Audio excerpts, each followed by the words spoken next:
Much like the thought of becoming an actual vampire, there are some things I really like about Vampire the Masquerade Bloodlines 2, and some I really don't care for. Developer The Chinese Room has undeniably done a remarkable job breaking out of its typically slow-paced and linear realm to give us a streetlight-soaked open-world Seattle that's enjoyable to explore, with a side of positively exquisite writing and voice acting.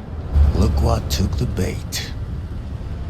But combat never rises much above the level of being merely pretty good, and a lack of payoff for both mechanical and story choices hold this nocturnal sojourn back from greatness. What year is this? The year 2024. When did you... I have been asleep for 100 years. The slice of Seattle that serves as a hub for Bloodlines 2's searching, stalking, and politicking is impressive to behold, though don't expect GTA scale here. At around 5 blocks by 5 blocks, with most buildings climbable and rooftops fully navigable, there's quite a bit more room to prowl than in Bloodlines 1's Santa Monica, with several distinct and memorable areas from the charming Pioneer Square to the lantern-lit Chinatown.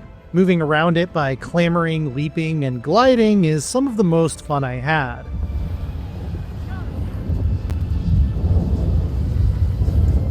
This is also where your semi-customizable elder vampire, Fire, will hunt their prey in the form of hapless humans I was starting to think you wouldn't show.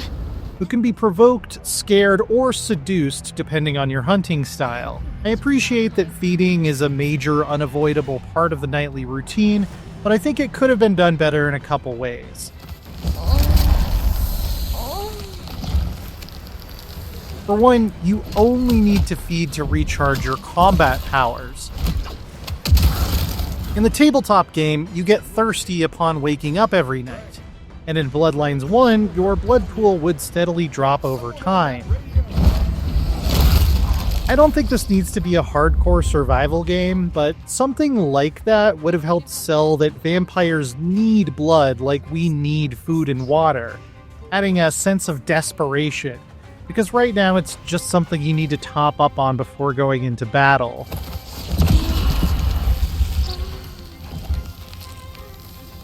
For another, there just isn't enough variety in the NPC models and voices to keep me fooled across the 30 plus hours my first playthrough took. I probably fed on this exact woman in this exact hat at least a couple dozen times. You are required to maintain the Masquerade while at street level, meaning no using your powers or feeding in front of normies, which is appropriate. You can't have a Vampire the Masquerade game without, well, the Masquerade. But I did find it was a bit too easy to shake off any suspicion if I messed up. The key component of Vampire the Masquerade lore that is almost completely missing, outside of one cutscene that happens no matter what you do, is the Beast.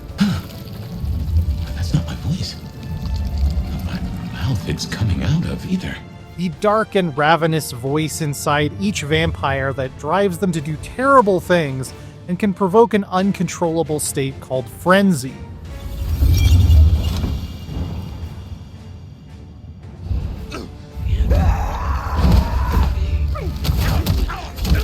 The absolute best mechanic in the 5th edition of the Vampire the Masquerade tabletop game, upon which Bloodlines 2 is based, is an increasing hunger track that makes your character more likely to behave in a monstrous or unpredictable manner the longer they've gone without feeding. I get that people don't usually like losing control of their character, but this is so crucial to the Vampire the Masquerade universe that its absence is an almost fatal flaw. It's the one choice that consistently made me feel like I was playing a generic vampire game, not a Vampire the Masquerade game. At least the combat is challenging, pulse-pounding, and overall pretty decent. Can get a little disorienting, and I really wish there was more of a hard lock-on ability, given it's all in third person and both you and your opponents are constantly zipping around at high speeds. But there are some exciting nuances to master, like the various kicks, parries, and telekinetic grabs. At least for a melee build, it could be really exhilarating once I got the hang of it.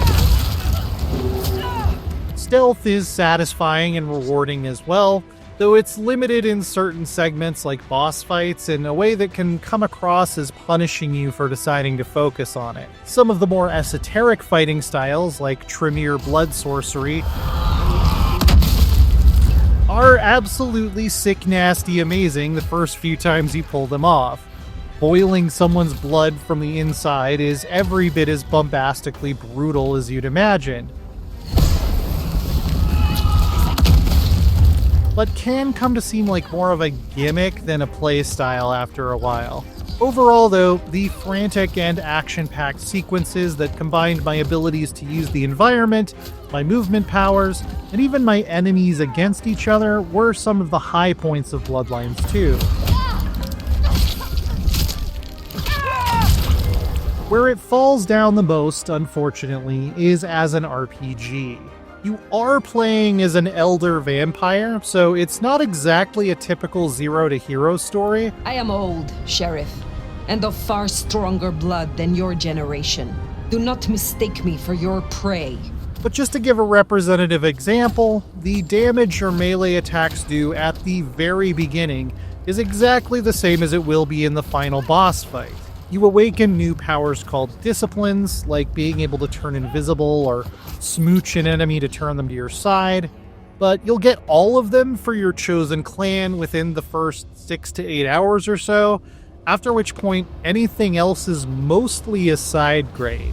You can upgrade your health track by finding hidden symbols painted in blood across Seattle, but overall, there isn't much of a sense of power progression throughout most of the campaign.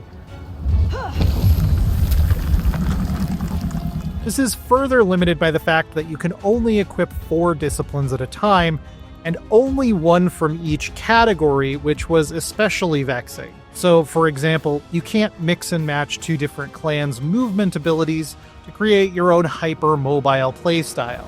I don't see the wisdom in these restrictions at all. I also don't really enjoy that each discipline can only be used once in battle before having to feed again, since they each have their own separate pool of power points, instead of having them draw from a common pool of stored blood that I could spend however I like. Sometimes restrictions are good, I just don't think any of these ones are. I'm a dang vampire, just let me do what I want. I did really appreciate the options Fire has for visual customization. Each clan has 4 different outfits to unlock, from the punk rock streetwear of the Brujah to the sharp business attire of the Ventru.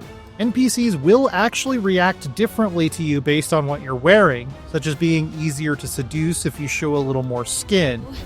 Let's go somewhere private. That is honestly amazing. But what we're missing is a weapon slot, and that is definitely not amazing. I get that Fire is an elder and a living weapon herself. She can telekinetically use a gun as a sort of one-off combat consumable, or throw a fire extinguisher across the room. But melee is always a hand-to-hand affair. And again, this is just cramping my style from a character customization angle. Do I need weapons to kill these chumps? Nah. But a vampire with a trench coat and dual pistols or a sweet-ass katana is just too cool and iconic not to allow in your vampire RPG.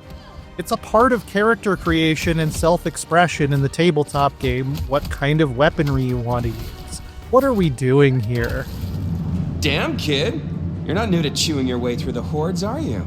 The story, about solving a series of dramatic murders and navigating court politics, is overall extremely well written and voiced by a fantastic cast, from the sarcastic Nosferatu Tali You know what's really serious?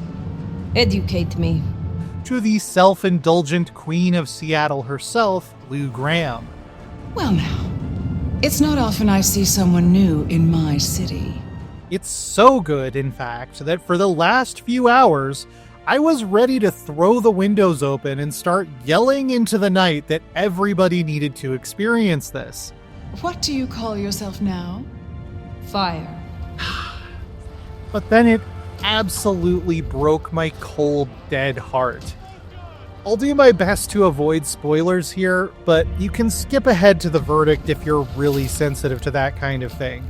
Basically, every interesting decision I made throughout the entire chronicle was unceremoniously chewed up and spit onto the pavement before being crushed under the uncaring boot heel of anticlimax.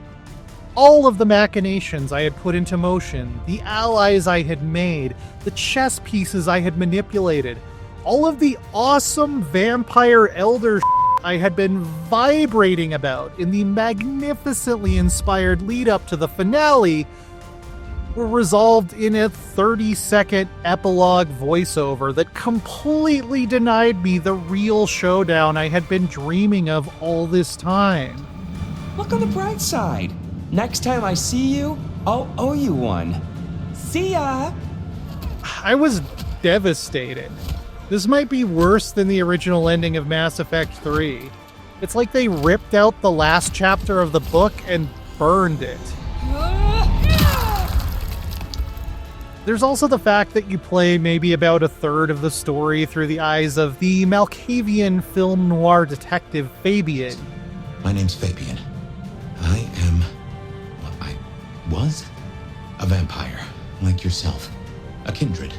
Who somehow ended up in Fire's head. And I love Fabian. I really do. He made me cry at one point. His segments are just as skillfully penned and give you an interesting look into the history of Seattle. But his mind-altering Malkavian powers, like getting someone to recognize you as a different person or reading their surface thoughts, cool idea, but every time you're allowed to use them, it is for a railroaded story beat. There is never a point at which they can be combined or deployed in a clever way that would make me feel like I solved the case, which is another huge wasted opportunity. No, buddy, sorry. At the end of the night, this is a story that seems almost annoyed by the fact that it has to offer you any kind of choice at all. Is that so? Because I think you are out of your depth. If I may really channel my inner Toreador, I have a complicated love-hate relationship with Vampire the Masquerade Bloodlines 2 that feels almost impossible to boil down into a simple thesis statement, or certainly a single-digit number. At times, I want to be alone with it in a moment of passion, and at others, I want to strangle the life out of it. Nested within the things that bug me about it are bits that I love, and in the parts I like the most, I can detect the subtle whiff of things I loathe. There's a story well worth experiencing that nevertheless let me down brutally in the end. It gets so much right about how it should feel to play as one of the Kindred through every stolen bite and scrappy brawl, while completely ignoring certain crucial aspects of it at the same time. Did I enjoy it? Certainly. That's an easy yes. Would I recommend it? That's a much more complicated question. All questions, no answers. The thing is, I could say the same about the original Bloodlines as well, despite the two being such different animals. Both are deeply flawed, yet unique and remarkable bites at the apple. Or, I guess, the jugular.